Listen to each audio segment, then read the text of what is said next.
Kita lanjutkan pelajaran kita dari kitab Roma pasal 12 ayat 9. Bagian kedua dari ayat ini adalah yang berkata bahwa kita akan membenci kejahatan. Saat Roh Kudus sudah tinggal di dalam kita, maka kita akan melihat setiap hal yang jahat dengan cara yang berbeda dari sebelumnya. Sebelum kita dilahirkan kembali, sebelum kita menerima Yesus sebagai juru selamat kita, sebelum kita memiliki karakter baru yaitu karakter Yesus, kita seringkali senang melakukan hal-hal yang jahat.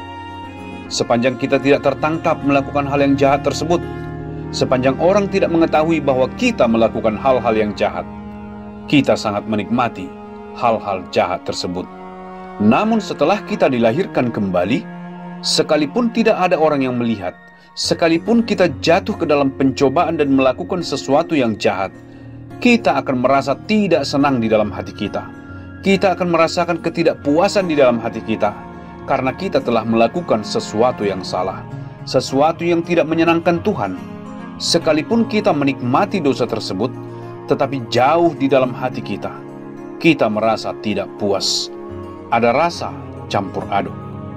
Sebelum kita dilahirkan kembali, kita bisa menikmati dosa tersebut, sepanjang tidak ada yang menangkap kita. Tidak ada yang tahu kita berbuat dosa, kita sangat menikmatinya.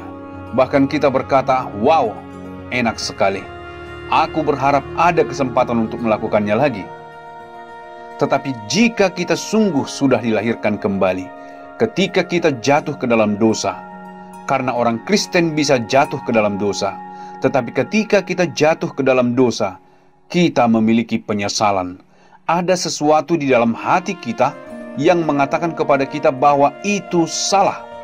Itulah pekerjaan dari Roh Kudus di dalam hati setiap orang Kristen. Jadi Anda bisa periksa diri Anda sendiri. Apakah Anda memiliki tanda orang Kristen sejati ini? Sebagai contoh, jika Anda berbohong, bagaimana perasaan Anda? Jika Anda merasa, wow, luar biasa, dia tidak tahu kalau aku berbohong, aku lolos, tidak ada yang tahu aku berbohong, maka kemungkinannya Anda bukan orang percaya. Tetapi jika Anda berbohong, kemudian setelah Anda berbohong, Anda pulang, kemudian Anda mulai berpikir, oh, mengapa aku berbohong? Itu salah, aku seharusnya tidak melakukan itu. Maka kemungkinannya Anda sungguh adalah seorang percaya. Sama halnya jika Anda menipu seseorang, dulu sebelumnya, kalau Anda menipu seseorang dan Anda tidak ketahuan, Anda berkata, wow, aku sangat pintar, aku berhasil menipu seseorang. Tetapi jika Anda sungguh seorang Kristen, jika Anda menipu seseorang, Anda merasa sangat bersalah setelah itu. Anda berharap Anda tidak melakukan hal itu. Anda berharap dapat pergi ke sana dan berkata, maaf kepada Tuhan terlebih dahulu, dan meminta maaf kepada orang tersebut. Bahkan untuk seorang pria, jika melirik istri orang lain di masa yang lalu, ya lirik saja, tidak ada masalah. Di dalam pikiran Anda ada pikiran kotor tentang seks, sepanjang tidak ada yang tahu apa yang ada di benak Anda. Tetapi jika Anda sungguh seorang percaya, jika Anda memiliki karakter Yesus, ada Yesus di dalam hidup Anda, ketika Anda pikirkan seperti itu di dalam benak Anda, ketika Anda pulang kemudian Anda menyadari, oh tidak, aku tidak seharusnya melakukan itu. Itu istri orang lain. Aku bersalah kepada Tuhan. Aku sangat menyesal Tuhan. Aku melakukan hal yang salah.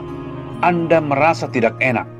Jadi Anda sendiri dapat memastikan apakah Anda sungguh seorang Kristen atau hanya orang ber-KTP Kristen. Melalui apakah Anda membenci kejahatan atau apakah Anda menikmati berbuat jahat sepanjang tidak ketahuan. Kiranya Tuhan menolong Anda untuk tahu membedakan apakah Anda sungguh seorang Kristen atau tidak. Tuhan memberkati Anda.